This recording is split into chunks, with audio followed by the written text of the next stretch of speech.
आप ब्लेस्ड हैं, प्रभु हमारे बीच में है, उसका आत्मा हमारे बीच में है। हालेलुया। मैं सबका वेलकम करता हूँ संडे मॉर्निंग प्रेयर सर्विस में। हम इकट्ठे तो नहीं हो पाए, बट आत्मा में हम एक हैं। और आई बिलीव कि आप सेम स्पर्श को जैसे चर्च में लेते हैं, वही स्पर्श को आप ले पा रहे हैं, क्योंकि डिस्टेंस बैरियर नहीं है, दूरियां मायने नहीं करती। अगर हमारा मन, अगर आप सोचो, अगर हम क्या हम प्रभु को हम फिजिकली देख सकते हैं? नहीं देख सकते।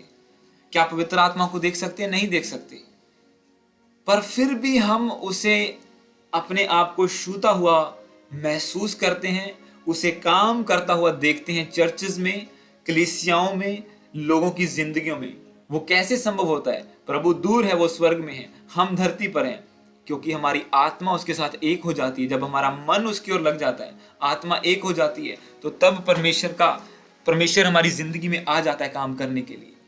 उसका आत्मा कार्य करता है। अगर हम आत्मा में एक होके स्वर्ग से परमेश्वर को, उसकी प्रेजेंस को पृथ्वी पर खींच सकते हैं, अपनी जिंदगी में मिरेकल्स को देख सकते हैं, काम करता हुआ देख सकते हैं प्रभु को, तो क्या हम लोग आत्मा में एक नहीं हो सकते?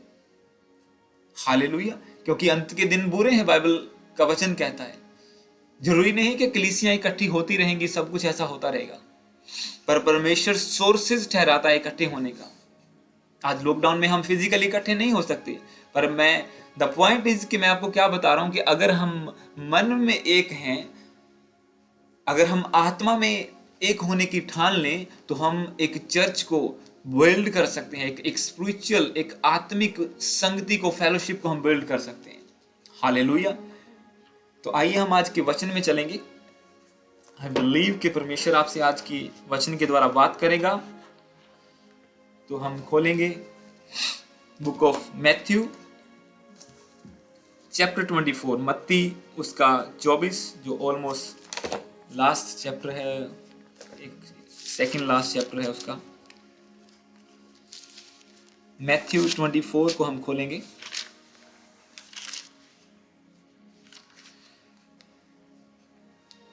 मत्ती उसका 24 अध्याय और उसका 37 से लेके 39 तक हम पढ़ेंगे। मत्ती उसका 24, सब जन अपनी बाइबल को खोलिए और अपनी आंखों को बंद कीजिए। उस बाइबल के ऊपर, उस वचन के ऊपर अपने हाथ रखिए और प्रार्थना कीजिए कि प्रभु, आज जो वचन मैं सुनने जा रहा हूं, जो पढ़ने जा रहा हूं पिता, मैं इस वचन के लिए अपने मन को खोलता हूं प्रभु जी। आज जब तेरे वचन का बीज मेरे हृदय में आए, तो ये 100 गुना फलों को लेके आए पिता। कोई अंधकार की शक्ति इस बीज को चुरा ना पाए, कोई संसार की चिंता, कोई झाड़ियां इस बीज को दबा ना पाए फलवंत होने से। ये बीज 100 गुना फल को लेके आए। मैं तेरे वचन का आदर करता हूं पिता परमेश्वर। तेरा वचन मेरे लिए हथियार है मेरे पिता परमेश्वर, और आज मैं इस हथियार को रिसीव करता हूं, इसे अपने हाथों में लेता हूं, यीशु मसीह के नाम में, आमीन। तो आइए मैं इन वर्सेस को आपके लिए पढ़ दूंगा। मैं 36 से पढ़ दूंगा आपके लिए।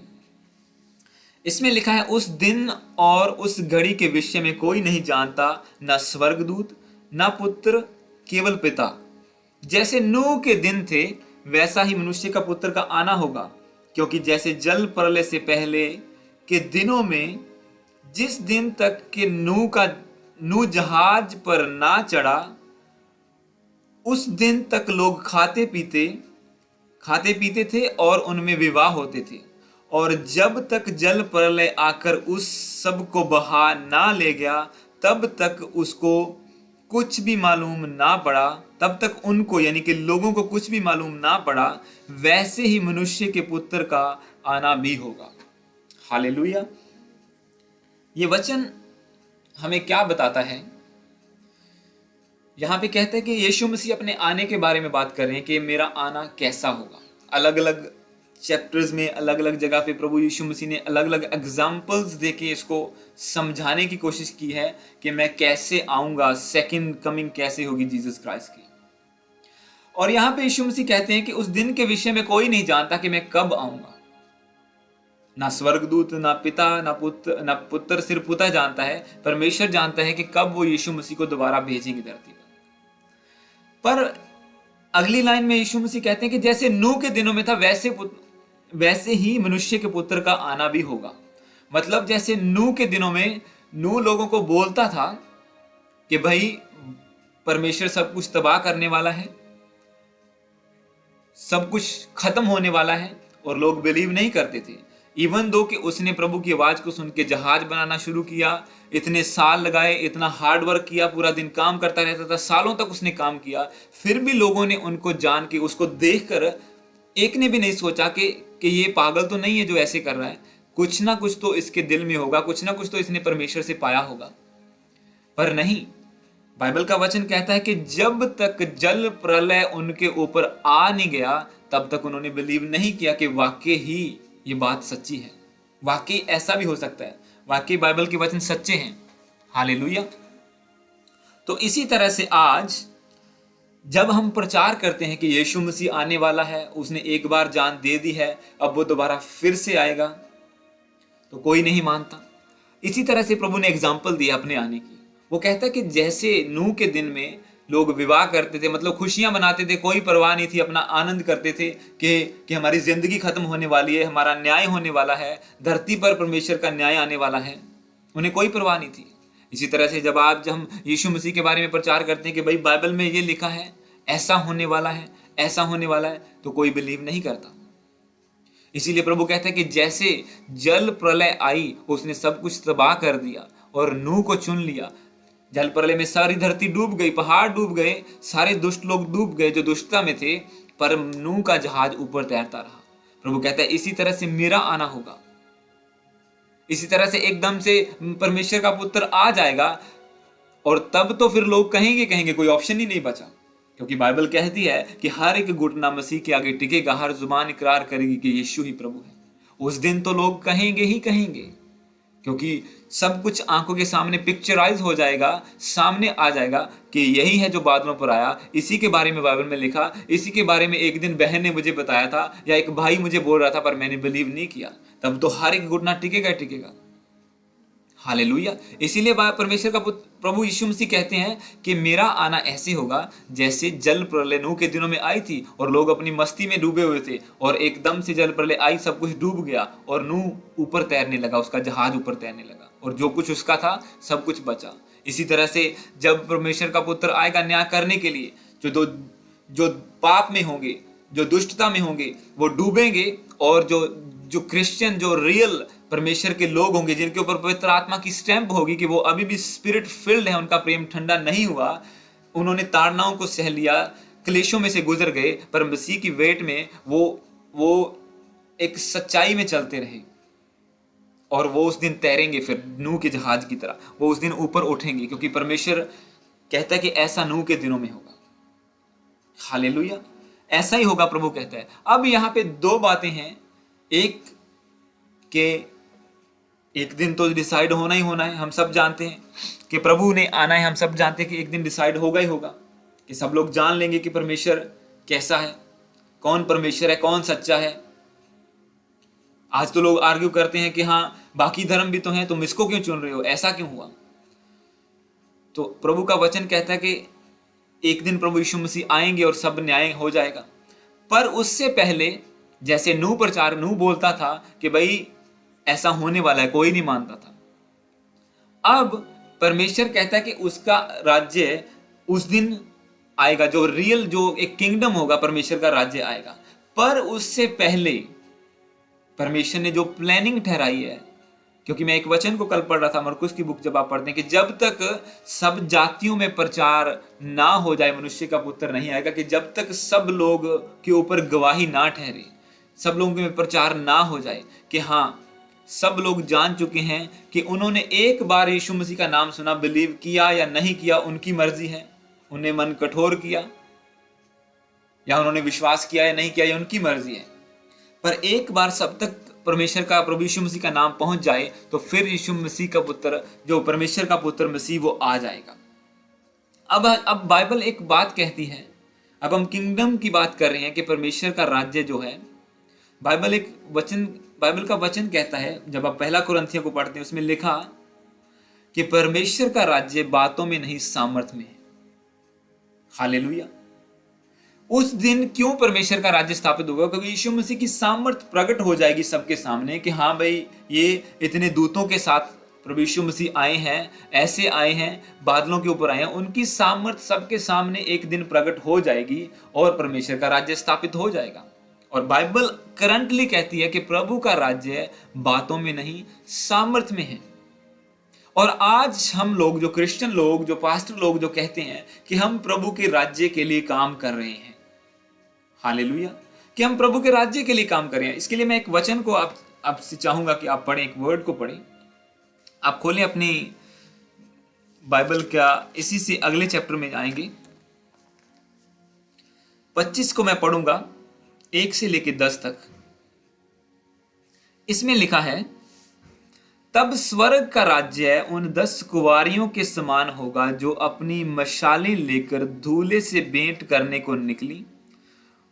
उनमें 5 मूर्ख और 5 समझदार थीं। मूर्खों ने अपनी मशालें ली, परंतु अपने साथ तेल नहीं लिया।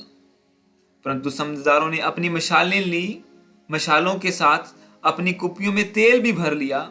जब दूल्हे के आने में देर हुई तो वे सब ऊँघने लगी और सो गई। आधी रात को धूम मची, देखो दूल्हा आ रहा है, उससे भेंट करने के लिए चलो। तब वे सब कुंवारियां उठकर अपनी मशालें ठीक करने लगी और मूर्खों ने समझदारों से कहा, अपने तेल में से कुछ हमें भी दो, क्योंकि हमारी मशालें बुझी जा रही हैं।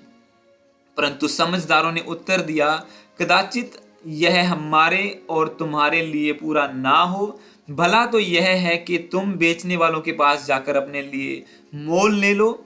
जब वे मोल लेने जा रही थी तो दूल्हा आ पहुंचा, और जो तैयार थी वे उसके साथ विवाह के घर में चली गई और द्वार बंद हो गया। हालेलुया। मैं इस वचन को 1 और 2 को दोबारा पढ़ूंगा।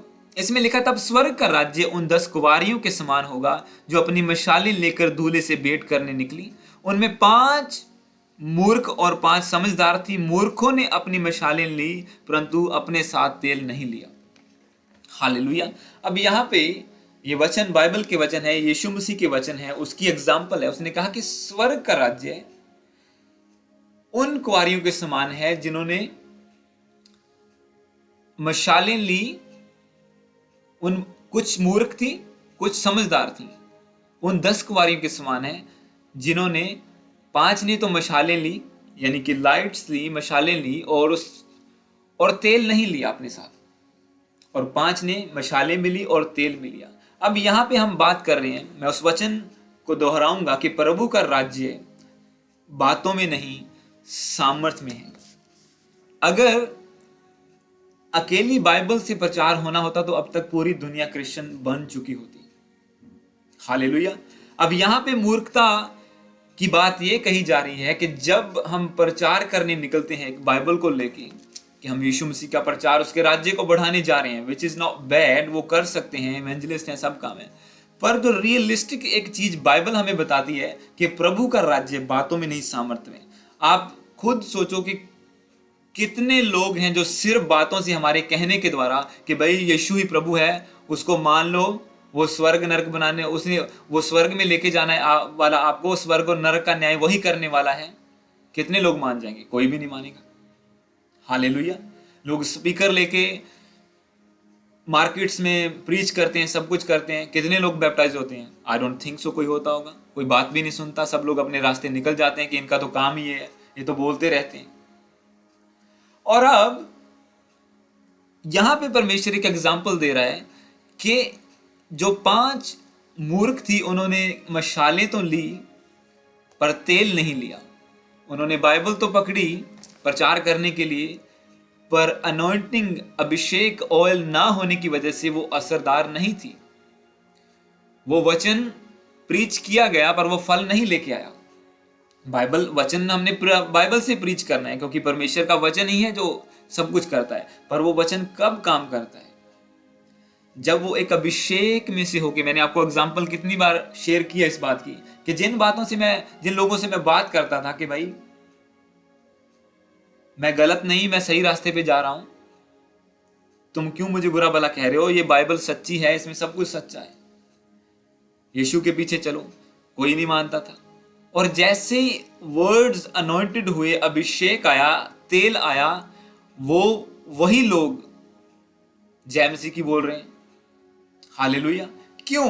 फर्क कहां पे है? क्योंकि बाइबल कहती है प्रभु का राज्य बातों में नहीं सामर्थ्य में है। आप बातें कर सकते हैं, प्रीच कर सकते हैं, सब कुछ कर सकते हैं, बट जो बिग चेंज, जो रूहें बचाने वाली बात है, जो किंगडम को स्थापित करना, परमेश्वर के राज्य को बिल्ड करना, किंगडम को बिल्ड करना, वो तब शुरू होता है या तब इफेक्टिव होता है जब anointed man of God preach करते हैं।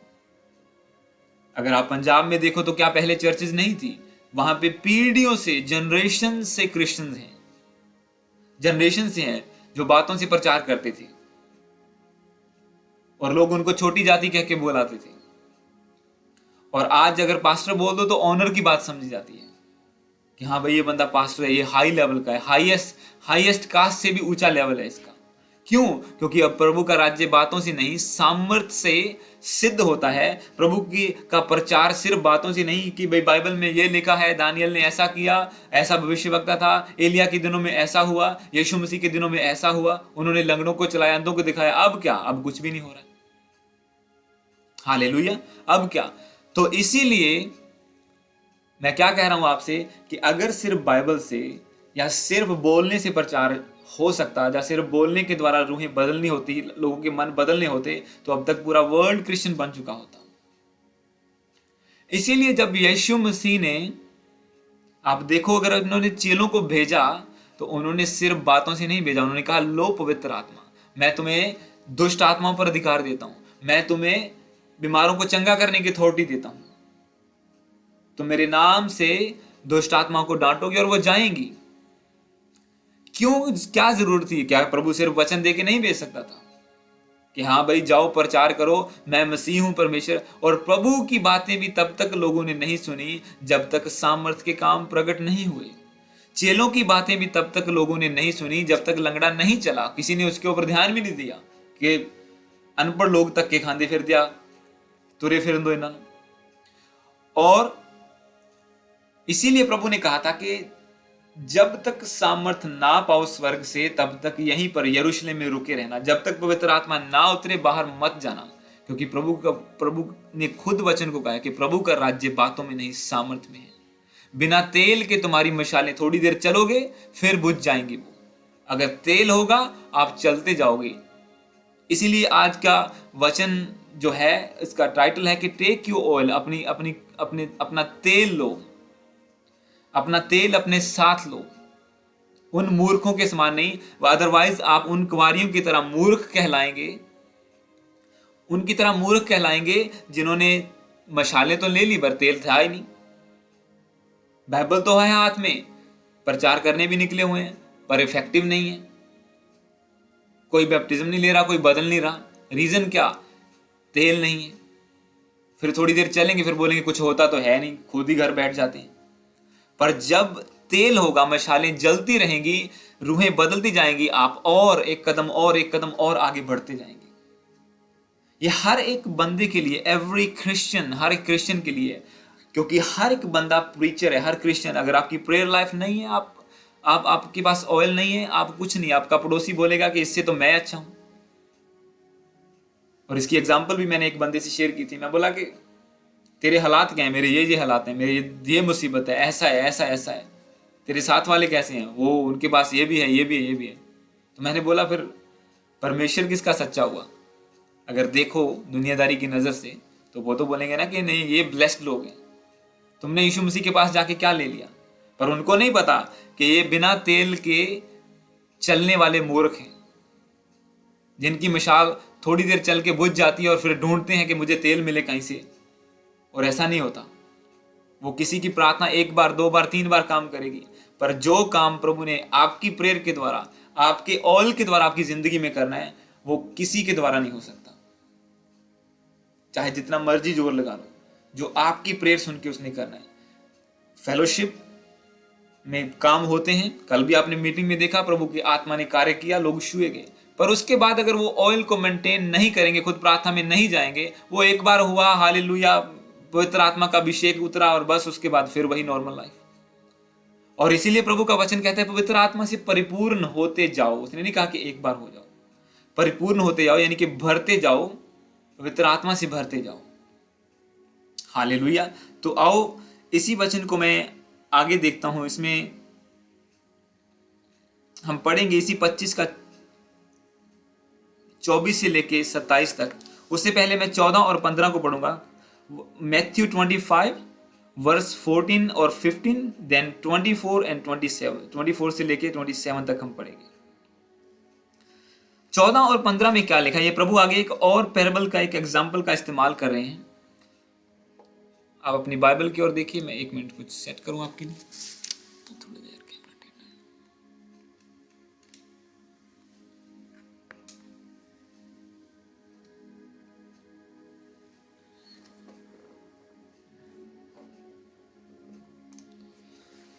हालेलुया। तो इस वचन को हम पढ़ेंगे मत्ती 25 उसका 14 और 15 को मैं पढ़ूंगा। इसमें लिखा है, क्योंकि यह उस मनुष्य की दशा है जिसने परदेश जाते समय अपने दासों को बुलाकर अपनी संपत्ति उनको सौंप दी। उसने एक को 5 तोड़े, दूसरे को 2 और तीसरे को 1, अर्थात हर एक को उसकी सामर्थ्य के अनुसार दिया। तब वह परदेश चला गया। अब मैं 24 से लेकर 27 तक पढ़ूंगा। इसमें लिखा है, तब जिसको एक तोड़ा मिला, तब जिसको एक तोड़ा मिला उसने आकर कहा, हे स्वामी, मैं तुझे जानता था कि तू कठोर मनुष्य है। तू जहां कहीं नहीं बोता वहां काटता है और जहां नहीं छींटता वहां से बटोरता है। इसलिए मैं डर गया और जाकर तेरा तोड़ा मिट्टी में छुपा दिया। देख, जो तेरा है वह यह है। उसके स्वामी ने उसे उत्तर दिया, हे दुष्ट और आलसी दास, जब तू यह जानता था कि जहां मैंने नहीं बोया वहां से काटता हूं, जहां मैंने नहीं छांटा वहां से बटोरता हूं, तो तुझे चाहिए था कि मेरा रुपया श्राफों को देता, तब मैं आकर अपना धन ब्याज समेत लेता। हालेलुया। अब हम ऑयल की बात कर रहे हैं कि 10 कुंवारियां, हमने मूर्ख नहीं बनना। 5 कुंवारियां जो अपना मशाले तो लेती हैं पर तेल नहीं लेती। यीशु यीशु तो बोलते हैं पर कोई ब्लेसिंग नहीं है, कोई अनॉइंटिंग नहीं है, कोई जिंदगी में ग्रेस नहीं है, कोई ऐसे काम नहीं प्रकट हो रहे परमेश्वर के। और ऐसे नहीं बनना कि जिसके पास तेल ना हो। पर अब क्वेश्चन ये पैदा होता है कि प्रभु कहता है कि मेरा राज्य बातों में नहीं सामर्थ में है। 5 जो बिना तेल के वो मूर्ख हैं, पर तेल वाले समझदार हैं, वही राज्य में शामिल होंगे। आपको पता है इसमें क्या लिखा है कि वो एंटर किए जब दूल्हा आया और उसके बाद द्वार बंद हो गया, मतलब कि वो राज्य में प्रवेश कर गए। वो एंटर कर गए, उसके बाद दरवाजा बंद हो गया। मतलब अब अगर हम मूर्ख बन के बैठे रहेंगे तो हमारे लिए भी पॉसिबल है कि नो एंट्री है, कि अगर हमने काम ही नहीं किया जो प्रभु ने हमें दिया। अब क्वेश्चन ये पैदा होता है कि हम तेल कैसे लें, कैसे बढ़ाएं। अब मैं आपको टाइटल तो दे रहा हूं कि टेक योर ऑयल, कि अपना ऑयल लो। कहां से लें, कैसे लें ऑयल? अब इस टॉपिक पर हम बात करेंगे जो आपके लिए, स्पेशली टीम मेंबर्स के लिए, जो आप सेवा करते हैं किसी भी तरीके से प्रभु की, आपको ध्यान से सुनना है, अपने फोकस को इस वचन पर लगाना है। यहां पे परमेश्वर एक एग्जाम्पल देते हैं एक बंदे की जिसके दास थे, उसके अंदर काम करने वाले लोग थे। उनको कह सकते हैं कुछ पैसे दिए या उस टाइम में कुछ कॉइन्स दिए, सिक्के दिए, कैसा कह सकते हैं। इसमें लिखा है कि उसने हर एक को उसकी एबिलिटी के अनुसार, के जिसके वो काबिल था उतना दिया। एक को 5 दिए, एक को 5 तोड़े, दूसरे को 2 और एक को 1 दे दिया। और फिर वो हिसाब लेने के लिए आया और 5 वाले ने 10 दिए, 2 वाले ने 4 दिए और 1 वाला बेचारा बैठा रहा कि मैं एक दा की करा, इतना बिजनेस चलावा। उन्हें जाके मिट्टी च दबता, बेचारा डरा हुआ था कि मैं 1 का क्या करूंगा, मेरे पास तो 1 ही तोड़ा है। अब एक बंदा जिसके पास गिफ्ट्स हैं, एक पास्टर की अगर बात कर लें या एवेंजलिस्ट की या किसी की बात कर लें जो प्रभु का दास है, या कोई एक विश्वासी भी लगा लो जिसके अंदर गिफ्ट है, मान लो उसके अंदर गिफ्ट है कि वो हीलिंग कर सकता है, वो प्रीच कर सकता है, वो मैनिफेस्ट कर सकता है परमेश्वर की पावर को। 5 गिफ्ट है मान लो, और अब वो काम करता जा रहा है, और उसका एनकरेज, उसका सेल्फ, एक कह सकते हैं एक विश्वास और बढ़ता जा रहा है, उसका कॉन्फिडेंस इंक्रीज होता जा रहा है। जैसे जैसे वो उन 5 गिफ्ट को इस्तेमाल कर रहा है, वो मैनिफेस्ट होता देख रहा है परमेश्वर की पावर को, वो उसको मल्टीप्लाई करता जा रहा है। और जब वो प्रभु के टाइम में आएगा तो प्रभु को बोलेगा कि देख प्रभु, तूने मुझे ये दिया था, ये इतना है मेरे पास। वो बोलेगा वेल डन। जिसके पास 2 गिफ्ट हैं, वो मान लो प्रीचिंग करता है, वो इवेंजलिज्म करता है, और वो जाता है, या फिर हीलिंग करता है और प्रीचिंग करता है, उसकी भी जिंदगी में काम हो रहे हैं, और वो काम करता जा रहा है और मल्टीप्लाई करता जा रहा है। और जब प्रभु आएगा, जब स्वामी आएगा, तो उसको दिखाएगा कि मैंने इसको मल्टीप्लाई किया, ये देखो आपने मुझे 2 दिए थे और मेरे पास 4 हैं। उसके गिफ्ट बढ़ेंगे, रूहें बचेंगी, हालेलुया। और प्रभु उसको कहेगा वेल डन। पर अब जिसके पास 1 है, क्वेश्चन उसके ऊपर उठता है कि 1 का बंदा क्या करे, अब कहां जाए। अब ये इसको मैं आपको बताऊं, ये 27 को हम पढ़ूंगा मैं आपके लिए, 27 वर्स को मैं पढ़ता हूं। इसमें लिखा है, तो तुझे चाहिए था कि मेरा रुपया सराफों को देता, यानी कि जो बैंकर्स को देता, तब मैं आकर अपना धन ब्याज समेत ले लेता। अब मेरा दिमाग इस पे अटक गया। मैं पढ़ रहा हूं मत्ती की किताब, और मैं परमेश्वर के मैं बैठ गया कि Holi spirit, I need revelation, मुझे इस वचन को समझाओ, मैं आगे कैसे बढ़ूं कि मुझे। और कई बार ऐसा होता है, अक्सर ऐसा होता है कि जिस वचन पे मैं स्टक हो गया, मैं उस पे बस बैठ जाता हूं कि होली स्पिरिट। कल भी कुछ ऐसा हुआ कि प्रभु मुझे ये वचन समझ में नहीं आया, पवित्र आत्मा मेरी हेल्प कीजिए। आप मांगेंगे तो दिया जाएगा, प्रभु आपको रेवलेशन देगा उस वचन की। अगर आप आगे बढ़ गए, वो वहीं पड़ा रहेगा। और अब मैं कह रहा हूं कि प्रभु ब्याज की बात क्या कर रहे हैं, बैंकर्स की बात क्या कर रहे हैं। ये एक नासमझी वाली बात है हमारे लिए कि हम कैसे समझे इस बात को कि प्रभु कहता है कि धन को ब्याज पर देता। एक एग्जांपल प्रभु ऐसे यूज कर रहा है कि धन को ब्याज पर देता और मैं ब्याज समेत उसको वापस ले लेता। अब आपको मैं इस बात को समझाता हूं।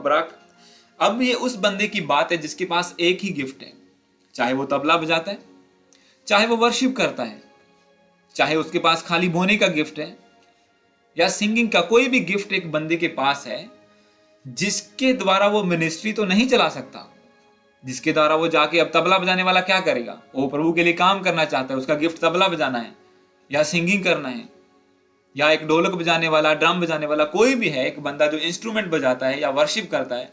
अब वो कैसे जाके लोगों को बताए, तबला बजा के थोड़ी बताएगा भी आओ मैं प्रभु के लिए तबला बजाता हूं, देखो उसने मुझे दिया। पर बाइबल में ये वचन क्या कहता है, ये बहुत गहरा, ये कहता है कि तू मेरा रुपया सराफों को देता, बेशक तेरे पास 1 ही था, पर तू उसे ब्याज पर दे देता, एटलीस्ट उसके साथ कुछ पैसे तो और जोड़ते। अब जब एक बंदा ब्याज पर पैसा देता है, वो दोनों के लिए बेनिफिशियल है। मान लो 1 लाख रुपया अगर इंडिया की बात करें, किसी के पास है, इंडिया में ज्यादा चलता है ना ब्याज वाला चक्कर, कि वहां पे है, तो वो उसने मान लो ब्याज पे दे दिया। अब उसके पास पड़े हैं तो पड़े हैं, वो किसी काम के नहीं है, पेटी में बंद कर दोगे उतने रहेंगे। उसने ब्याज पे दे दिया, जिसने ब्याज पे लिया उसने अपने बिजनेस में इस्तेमाल किया। अब वो उसको मान लो 2% इंटरेस्ट दे रहा है, पर उसको फायदा 5% हो रहा है बिजनेस में लगाने की वजह से। अब वो उसके लिए भी बेनिफिशियल है, जो बंदे के पैसे हैं उसके भी बढ़ रहे हैं, उसके लिए भी बेनिफिशियल है। इसीलिए प्रभु ने कहा कि तुझे चाहिए था कि ये एटलीस्ट ब्याज पर ही दे देता। अब जिस बंदे के पास 1 गिफ्ट है, वो उसका क्या करे। अब तबला बजाने वाला क्या करे, सिंगिंग करने वाला क्या करे। अब प्रभु का वचन ये कहता है कि तुम्हें तेल को बढ़ाने के लिए, ताकि तुम मूर्ख ना ठहरो, इसकी तरह डांट ना खाओ, उस गिफ्ट को एक मिनिस्ट्री में लेके आओ, एक चर्च में लेके आओ। वो आपका ब्याज पर देना होगा कि वो आपके लिए भी बेनिफिशियल है। कल को आप ऐसा नहीं कह सकेंगे कि प्रभु मैं तो तबला लेके घर ही बैठा रहा, कुछ हुआ नहीं, या मैं तो घर में बाथरूम सिंगर ही बन के बैठा रहा। कि प्रभु देख, मैंने इस चर्च में इतने साल वर्शिप की है, और वो तेल आपका बढ़ेगा एक मिनिस्ट्री के साथ। और मिनिस्ट्री को ये फायदा होगा कि अच्छा वर्शिपर उनको मिलेगा वहां पे। अगर आप एक दिल से, रूह से वर्शिप करने वाले, आप देखते हैं मिनिस्ट्रीज में, और लोग डिलीवर होते हैं वर्शिप के दौरान। आज भी हमने सुबह वर्शिप प्ले की है। ये क्या है, ये किसी ने गाया है। अगर वो अपने घर में ही गाता रहता या दुनिया के सॉन्ग्स में चला जाता, तो ये कैसे हम आज वर्शिप सॉन्ग प्ले करते। कितना अच्छा गाते हैं ये, कितनी नंबर 1 क्वायर है, हालेलुया। वो अपने गिफ्ट को, अपने एक तोड़े को, एक कॉइन को लेके आए मिनिस्ट्री में, और अब वो कॉइन मल्टीप्लाई हो रहा है, उसका तेल बढ़ता जा रहा है। ये ऐसा नहीं था जब वो आए थे। अगर आप उनकी पुरानी वीडियो 10 साल देखो तो वो कुछ आपको लगेगा ही नहीं कि अच्छे तरीके से गा रहे हैं, पर नहीं, वो तेल बढ़ता है, वो ऑयल बढ़ता है। और जब दूल्हा आएगा, जब यीशु मसीह आएगा, तो आप मूर्ख नहीं ठहरेंगे। आप मूर्खों की तरह नहीं कि मशाल बुझी हुई और जा रहे हैं अंदर, और आपकी मशाल भी जलती रहेगी कि मैं हर संडे चर्च जाता हूं, ये मेरी रिस्पॉन्सिबिलिटी है, मैं इस मिनिस्ट्री का पार्ट हूं। जो बंदा ब्याज पर पैसे देता है उसको लुक आफ्टर करनी पड़ती है। ऐसे नहीं कि दी और भूल गया और अगला लेके रफू चक्कर हो गया। वो उसको टाइम टू टाइम बात करनी पड़ती है। हाँ, हिसाब किताब हर साल हिसाब करना पड़ता है, उसको रिन्यू करना पड़ता है लीज को। इसी तरह से जब एक बंदा गिफ्ट लेके आता है चर्च में, तो उसका गिफ्ट हर साल बढ़ता जाता है, वो एड ऑन होता जाता है।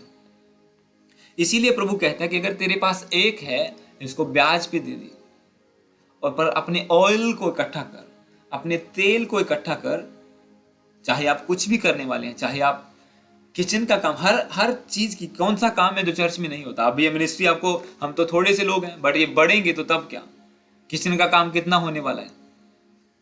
कुर्सियां लगाना, ये करना, वो करना, लोगों को ग्रीट करना, इनवाइट करना, सब चीजें होने वाली हैं। मैंने कल आपको बताया था कि आप एक डेमोन्स्ट्रेशन जो प्रभु ने विजन दिया उसकी देखेंगे आज की मीटिंग में, और कल देखी। और मैं प्रभु का थैंक्स करता हूं, उसने वर्ड्स को सही साबित किया, सच्चा साबित किया। हालेलुया। और इसी तरह से जब एक बंदा अपने गिफ्ट को लेके आता है, तो उसका गिफ्ट मल्टीप्लाई होता जाता है, और उसकी जिंदगी में उसको पता भी नहीं होता कि उसका तेल बढ़ता जा रहा है। वो तो अपने हिसाब से नॉर्मल काम कर रहे हैं। ठीक है, चर्च आते हैं जी, ये हमारी ड्यूटी है, हम गाते हैं या हम बजाते हैं या हम ये काम कर देते हैं। पर स्लोली स्लोली स्लोली स्लोली उसका तेल, उसकी कुप्पियां भरती जा रही हैं। यहाँ पे क्या लिखा कि 5 तो मूर्ख थी, उन्होंने तेल नहीं लिया, मशालें ले ली। दूसरी 5 बुद्धिमान थी, समझदार थी, उन्होंने मशालें भी ली और तेल भी लिया, और जब दूल्हा आया, द्वार खुला और उन्हें एंट्री मिल गई। और आप देखो यहाँ पे भी प्रभु क्या कह रहा है। ये अगर आप इसको, मैं पूरा तो नहीं पढ़ा, ये मैंने 14 से लेकर 27 तक अगर आप पढ़ें तो इसमें प्रभु ने अलग अलग को दिया कि हाँ तू अच्छा सेवक है, तूने 5 के 10 बनाए, हाँ तूने 2 के 4 बनाए, तू बहुत अच्छा है, मैं तुझे और भी अधिकार देता हूँ। और एक वाले को डांट पड़ी, उससे जो था वो भी ले लिया गया। अगर आप इस्तेमाल नहीं करेंगे अपने गिफ्ट को एक मिनिस्ट्री में, प्रभु के भवन में, तो एक दिन वो जाता रहेगा। आप गाते हैं, आप नहीं गाएंगे, आपका गला वो नॉर्मल हो जाएगा, बैक टू। आप बजाते हैं, उसको प्रैक्टिस नहीं करेंगे, चर्च में आके नहीं उसको गिफ्ट को लेके आएंगे, वो नहीं बढ़ेगा, वो डेड हो जाएगा वहीं पे। हालेलुया।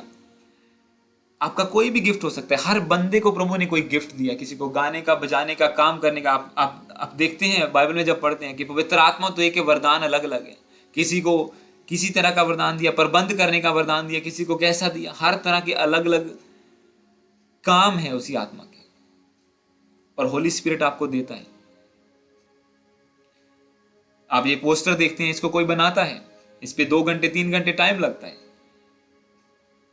1 सेकंड में नहीं कि ये बस अभी ऐसे किया और चुटकी बजाई और बन गया। नो, इसमें टाइम लगता है।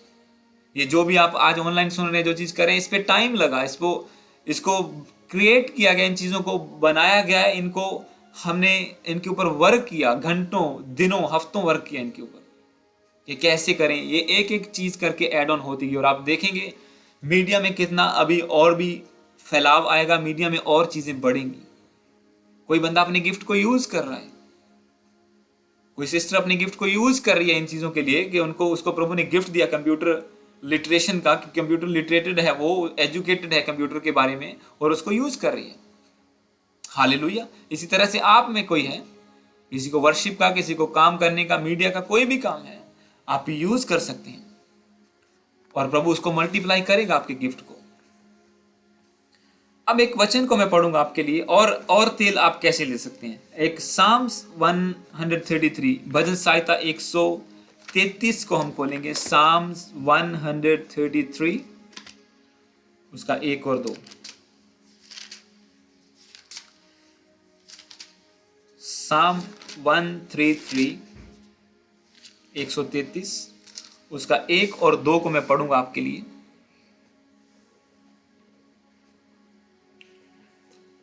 हालेलुया। यहाँ पे लिखा है, देखो यह क्या भी भली और मनोहर बात है कि भाई लोग आपस में मिले रहें। यह तो उस उत्तम तेल के समान है जो हारून के सिर पर डाला गया और उसकी दाढ़ी से बहकर उसके वस्त्र की शोर तक पहुंच गया। इंग्लिश में लिखा, behold how good and pleasant it is when brothers dwell in unity. It is like a precious oil on the head, running down on the beard of Aaron, running down on the collar of his robes. अब यहां पे क्या लिखा है कि it is pleasant, ये बहुत भली बात है, बहुत प्लीजेंट, सुखदायक बात है, आनंद की बात है कि भाई लोग आपस में मिले रहें, कि हम चर्च के लोग एक यूनिटी में रहें। तो सेकंड पार्ट, यूनिटी में ऑयल है। It is like a precious oil, ये उस उत्तम तेल के समान है जो हारून के सर पर डाला गया। आपको पता है हारून के सर पर क्या तेल डाला गया था? जब उसका अभिषेक हुआ था, मतलब अनॉइंटिंग उसके ऊपर आई थी, वो एक आम बंदे से एक हाई प्रीस्ट बना था। और इसी तरह से प्रभु का वचन कहता है कि जब एक बंदा गिफ्ट को यूज करता है चर्च में, उसका ऑयल बढ़ता है, तो एटलीस्ट ब्याज पर ही दे देता। और इसी तरह से प्रभु कहता है कि अगर तुम्हारे पास गिफ्ट नहीं है, यूनिटी में आओ, लेट्स फेलोशिप टुगेदर। आज हम बेशक फिजिकली दूर है, पर हम ऑनलाइन हैं, हम जुड़े हुए हैं, आप वचन को सुन रहे हैं, हम मिलके वर्शिप कर रहे हैं, प्रार्थना कर रहे हैं, और बहुत जल्दी रास्ते खुलेंगे, हम इकट्ठा भी होंगे। ड्वेल इन यूनिटी, वो कहता है कि एक आपस में मिलके रहो, मतलब फेलोशिप करते रहो, यूनिटी में रहो। तो ये एक प्रीशियस ऑयल के समान, उत्तम तेल के समान होगा जो हारून के सर पर डाला गया, मतलब उसका अभिषेक हुआ। जैसे आप संगति में आते जाएंगे, बार बार बार बार मिलके प्रभु की महिमा करते जाएंगे, आपके ऊपर वो तेल बढ़ता जाएगा, आपका अभिषेक होता जाएगा। Every time you come in the fellowship, जब भी आप फेलोशिप में, संगति में आएंगे, आपके ऊपर ये तेल की बढ़ोतरी होगी और आप मूर्ख नहीं ठहरेंगे, आपकी मिसालें जलेंगी। हालेलुया। इसीलिए आपको अपना तेल इकट्ठा करना है। और आज लोग सोचते हैं फेलोशिप में जाके क्या करेंगे, हर संडे क्या जाना, चलो हम महीने में एक बार चले जाते हैं। हर एक वचन जो बाइबल में लिखा है वो वैल्यूएबल है, उसकी वैल्यू है, उसका कोई पर्पस है। ऐसे नहीं लिख दिया परमेश्वर ने कि इकट्ठे होना मत छोड़ना, पवित्र आत्मा से परिपूर्ण होते जाओ, बिना सामर्थ पाए बाहर मत जाना, अभी ठहरे रहो। जब मूसा को यहोवा ने भेजा तो उसे ऐसे नहीं भेज दिया था कि तुझे मेरा दर्शन हो गया और चला जा। प्रभु ने उसको लाठी दी थी, जो एक चिन्ह था, फिजिकल चिन्ह था कि हाँ, परमेश्वर की सामर्थ मेरे साथ है। और उसी लाठी को जब वो नदी में डाला तो लहू बना, ऐसा। और आज हम मूर्खों की तरह अगर निकल जाएंगे कि हम यीशु को मानते हैं जी, हम चर्च जाते हैं, अच्छा क्या फायदा हुआ, हाँ जी ये ब्लेसिंग मिली, अच्छा ठीक है, और कोई इफेक्टिव काम नहीं है दूसरों के सामने। हाँ जी तुम्हारा गुरु है कौन, यीशु है, हाँ जी साडा भी हैगा, हाँ तीसरे का भी है, हाँ तुम्हारी धार्मिक पुस्तक है कौन सी, बाइबल, हाँ हमारी भी ये है, दूसरे की भी ये है। फर्क क्या है? फर्क तब होगा जब आपके सर पे तेल होगा, जब आपके ऊपर ऑयल होगा। मैंने आपको प्रीच किया था कुछ हफ्ते पहले कि तेरे सर से तेल की घटी ना हो, तेरे वस्त्र उजले रहे। होलीनेस में चलता जा और तेल से अपने आप को, अनॉइंटिंग को रिसीव करता जा। ये वचन आपको बिल्ड करेगा अगर आप इस पे चलेंगे, अगर आप इसको समझ के चलेंगे कि हाँ क्या फायदा है फेलोशिप में जाने का, क्या फायदा है चर्च में जाने का, क्या फायदा है अपने गिफ्ट को जो छोटा सा हो वो उसको इस्तेमाल करने का प्रभु में। हालेलुया। क्योंकि मैंने हर गिफ्ट को यूज किया प्रभु की महिमा के लिए। अगर आप आज प्रीचिंग सुन रहे हैं तो मैं प्रीचर नहीं था, मैं तो बाइबल पढ़ता भी नहीं था, कुछ साल पहले की बात है। पढ़ी थी बहुत सालों से मेरे पास है, जब मैं इंडिया से आया था 12 साल पहले बाइबल लेके आया था, पर मैंने कभी नहीं पढ़ी थी। फिर 1 वर्ष पढ़ना शुरू किया रोज का, फिर स्लोली मेरे पास गिफ्ट था कि मैं एक आईटी इंजीनियर था इंडिया में, मुझे टेक्निकली चीजें पता थी। जब ऑनलाइन मीटिंग शुरू हुई, अपग्रेड, हर हफ्ते अपग्रेड करता रहा। ये स्पीकर अच्छे नहीं, और स्पीकर लेके आओ, अच्छा स्क्रीन छोटी है, प्रोजेक्टर लेके आओ, अच्छा HDMI केबल चाहिए, ऐसा चाहिए, साउंड अच्छा नहीं है, ये चाहिए। अभी भी हर हफ्ते हमारे घर में कोई ना कोई चीज आती है चर्च के लिए। मेरी वाइफ जानती है, हर हफ्ते कोई पार्सल आता है, नहीं ये केबल सही नहीं है, इससे बेटर क्वालिटी की चाहिए, लैपटॉप अच्छा नहीं, नया चाहिए। कल मैंने 3 घंटे लगाया मीडिया के इन चीज़ों को सॉर्ट आउट करने के लिए। हाँ, अपने गिफ्ट को, क्योंकि अगर प्रभु ने दिया, अब मैं कहूँ नहीं मेरा तो अभी प्रीचिंग करना काम है प्रभु, मेरे से नहीं होता, नो, जब तक कोई नहीं है इन चीज़ों को देखने वाला, I have to use my gift. इसी को यूज करके तो मुझे प्रभु ने यहां तक पहुंचाया। साउंड्स का अरेंजमेंट करना, स्क्रीन का अरेंजमेंट करना, जी लाइव मीटिंग चलनी है, सब चीज़ों का अरेंजमेंट करना और उनको अपग्रेड करना। ऐसे नहीं कि एक बार हो गया और उस बाद में बैठ गए बस भी, हाँ चलो चलता ही चल ही जाता काम।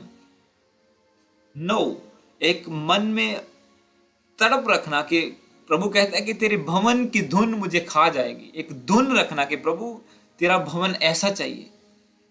अब हम घर से लाइव हुए हैं, हम नॉर्मली भी लाइव हो सकते हैं, हमने थोड़ा अरेंजमेंट किया, क्या ये मेरी डेकोरेशन है? नो, कि प्रभु का वचन प्रीच हो रहा है, अगले को लगे कि हाँ इट्स अ प्रीचिंग टाइम, ये वचन प्रीच हो रहा है। ऐसा नहीं कि कोई किचन में बैठा और प्रभु का वचन सुना रहा है और या बेड पे बैठे सुना रहे हैं। अपने गिफ्ट्स को यूटिलाइज करना प्रभु के लिए, फेलोशिप में आना, तेल को बढ़ाना, ये आपको उस लेवल तक लेके जाएगा जो आपने सोचा भी नहीं होगा। क्योंकि मैंने सोचा भी नहीं था मैं प्रीच करूंगा, मैं तो 2 बंदों में बात भी नहीं कर सकता था। पर जब आप छोटे गिफ्ट को यूज करते हैं तो प्रभु बड़ा आपके लिए खोलता है, बड़े से बड़ा। वो कहता है बड़े से बड़े वरदानों की खोज में लगे रहो, पर ऐसा नहीं कि छोटे को फेंक दो और मुझे बड़ा चाहिए। प्रभु जी जो पहले दिया है, जो एक सिक्का दिया है उसका कुछ मल्टीप्लाई करो। यहां पे लिखा कि उस स्वामी ने उनकी योग्यता के अनुसार, उनको अगर दोबारा पढ़ोगे 14 और 15 को, मत्ती 25 का, उसमें लिखा कि उसने उनकी योग्यता के अनुसार उनको वरदान, उनको कॉइन्स दिए या पैसे दिए, कुछ भी लगा लो, करेंसी दी, कि जिसके वो काबिल थे। अब वो बंदे का एक के काबिल था तो उसको एक ही दिया। अगर आज आपके पास एक गिफ्ट है तो इसका मतलब अभी आपकी एबिलिटी एक की है। जिस दिन आप 5 के काबिल हो जाएंगे प्रभु आपको 5 भी दे देगा। हालेलुया। पर आपको एक को यूज करना है, उसे दबा के नहीं रखना है उस मूर्ख की तरह कि मैंने मिट्टी में दबा दिया कि प्रभु कठोर है, कहीं ये भी जाता ना है। नो, वो मिट्टी में दबाया किसी काम का नहीं। वो घर में पड़ा हुआ, वो गुनगुनाया किसी काम का नहीं है घर में, जब आप प्रभु की महिमा के लिए इस्तेमाल नहीं करेंगे उसे। हालेलुया। तो ये एक सेकंड पार्ट ये मैं आपको जो बताया कि हाँ, एक फेलोशिप में जब आप आते हैं तब आपको यूनिटी मिलती है। क्योंकि प्रॉब्लम ये है कि जब हम नए नए क्रिश्चियन होते हैं बहुत एक्साइटमेंट होती है। मैंने देखा है हमारे चर्च में भी, मैं बताऊं, मैं इंडिविजुअली तो नहीं बता सकता, पर हमारे बहुत एक्साइटमेंट, या कुछ लोगों में और भी देखा है कि हाँ जी प्रभु ने ये काम कर दिता जी, प्रभु ने ये तो हो ही नहीं सकता सी, प्रभु ने किया। नए नए क्रिश्चियन बने, बैप्टाइज हुआ है, होली स्पिरिट से भरना शुरू हुआ, नया नया स्पर्श।